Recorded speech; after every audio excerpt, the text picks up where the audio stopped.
नमस्कार दोस्तों, कैसे हैं आप सब। आप सभी का स्वागत है आपके अपने YouTube चैनल पर। और आज की हमारी कहानी शुरू करने से पहले जो भी चैनल पर पहली बार आए हैं या जिसने भी अभी तक चैनल को सब्सक्राइब नहीं किया है तो जल्दी से जाकर चैनल को सब्सक्राइब करें और घंटी का बटन दबाकर ऑल का आइकन जरूर प्रेस कर लें ताकि हमारी कहानियों की नोटिफिकेशन आप तक सबसे पहले पहुँचती रहे और आप हमारी कहानियों का आनंद उठाते रहें। दोस्तों, अगर आपको हमारी कहानियाँ अच्छी लगती हैं, लाइक शेयर और कमेंट्स करना ना भूलें ताकि हमारा भी हौसला बढ़ता रहे और हम आपके लिए नई नई कहानियाँ लेकर आते रहें। तो चलिए शुरू करते हैं आज की एक और बेहतरीन कहानी। सरला की सास अभी जीवित थी। ससुर का पिछले वर्ष हृदयाघात से स्वर्गवास हो चुका था। सास थोड़े कट्टर स्वभाव की थी, जिसका सरला के स्वभाव पर कोई दुष्प्रभाव नहीं पड़ता था। वह हमेशा ही सास की हाँ में हाँ मिलाती रहती थी।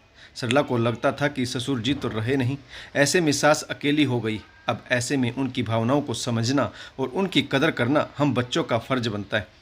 अगर उन्होंने गुस्से में कुछ कह दिया तो क्या फ़र्क पड़ता है, हम उनके बच्चे हैं।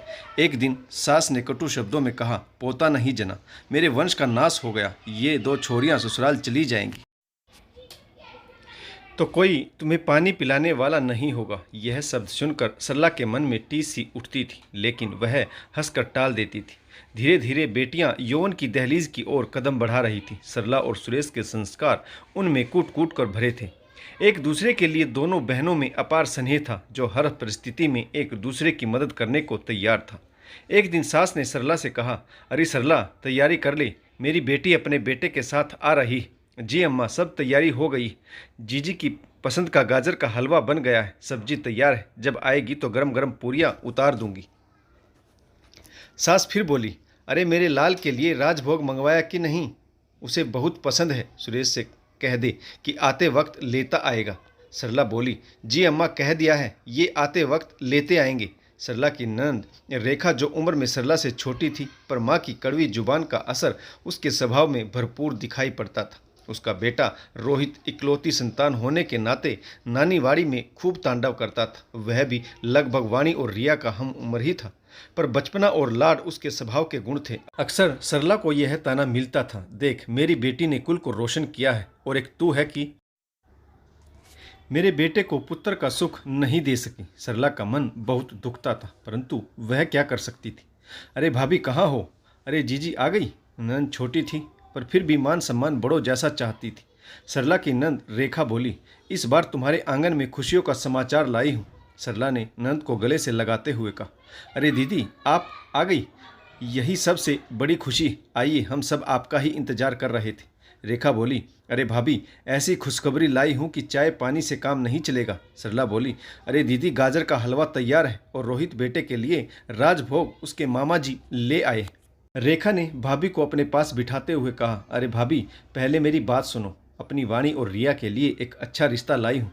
घर परिवार देखा हुआ है, मेरी जेठानी की पहचान का रिश्ता है।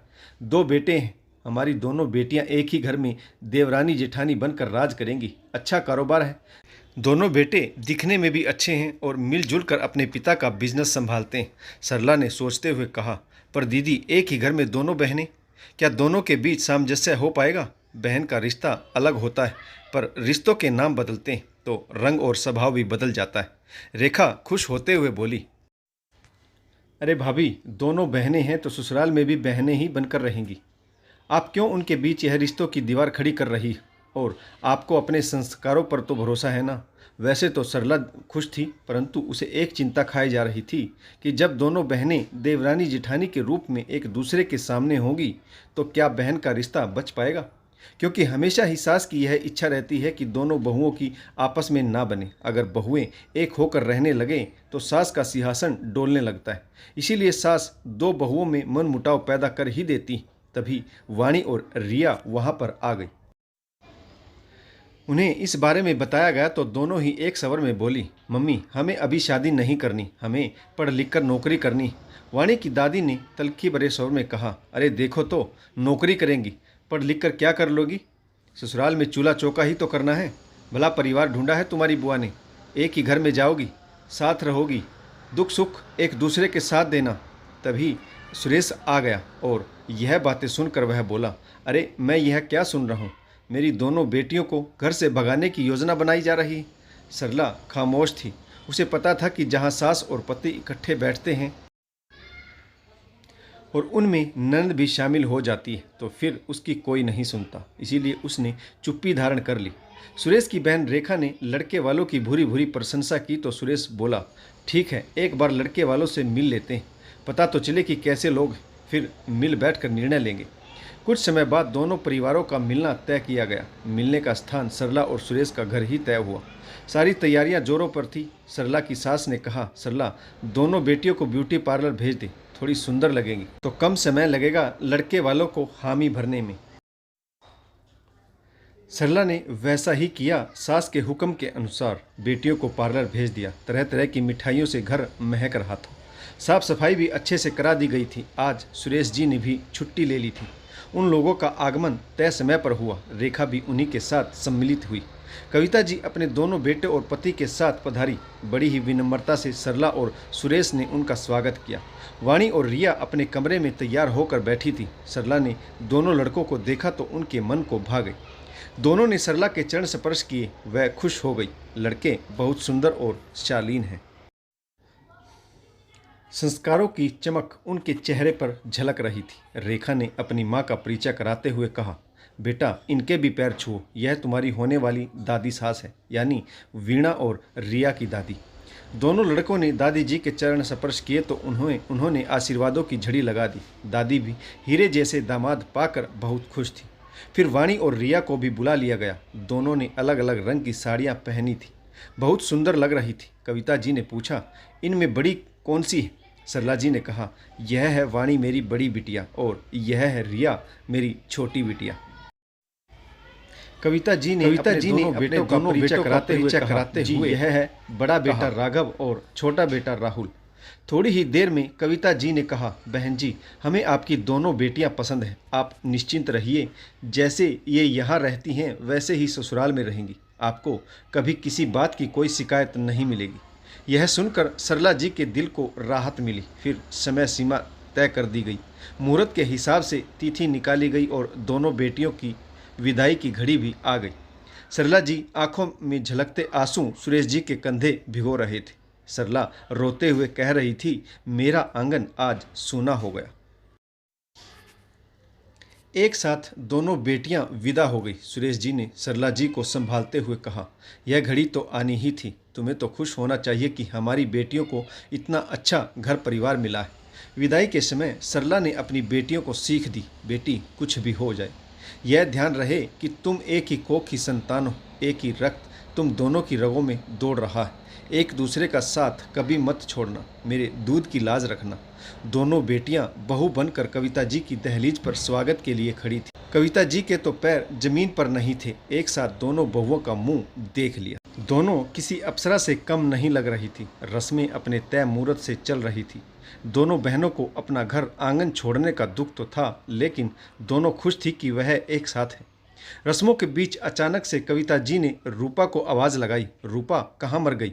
एक बार बोलने पर सुनाई नहीं देता क्या?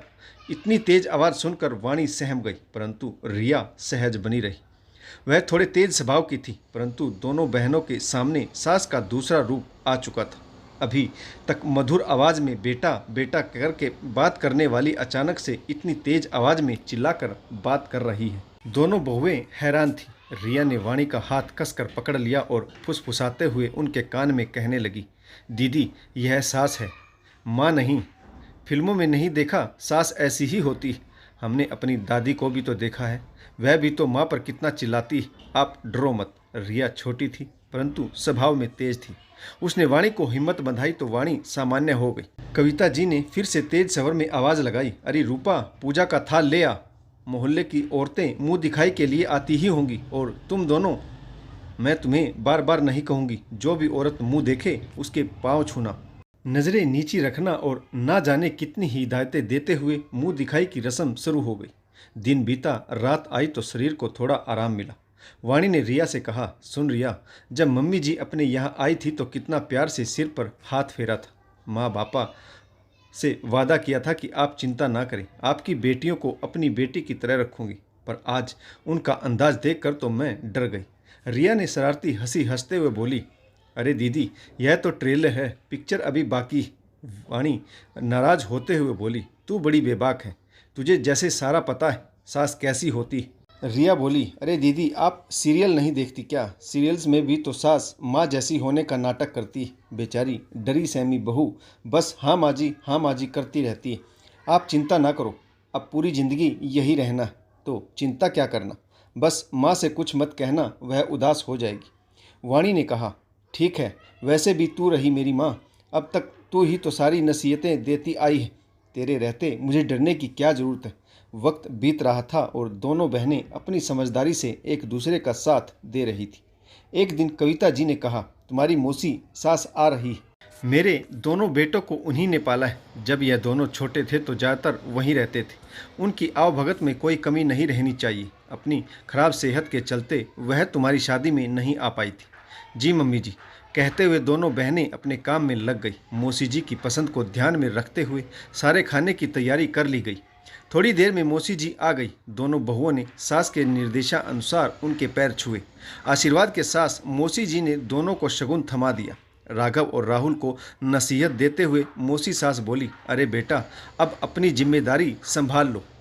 अब तुम जिम्मेदार पति बन गए हो। फिर दोनों बहुओं के बनाए हुए खाने की खूब तारीफ की गई। बड़े ही मीठे बोल थे मौसी जी के। रिया ने मजाक करते हुए कहा, दीदी अभी तो यह बेटा बेटा बोल रही, क्या यह भी बाद में रंग दिखाएगी? यह सुनकर वाणी को हंसी आ गई।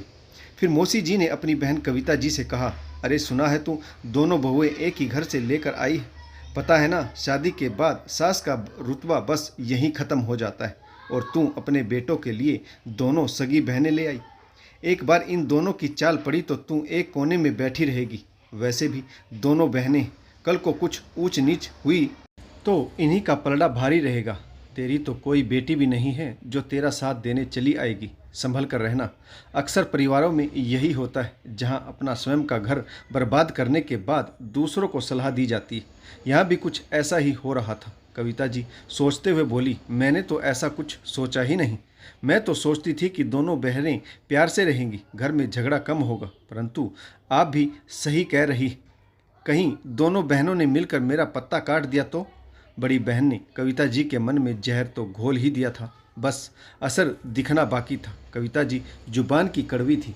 यह बात तो सिद्ध हो चुकी थी, पर मन पर किसी और की बातों ने असर किया है, यह देखना अभी बाकी था। अचानक से कविता जी को अपनी दोनों बहुओं की हर बात में, हर काम में खोट नजर आने लगा। कविता जी सोचने लगी, दीदी ने कहा था कि रिया बहुत तेज है, बड़ी थोड़ी सीधी है, इसीलिए रिया को ही अपने पलड़े में रखती हूँ।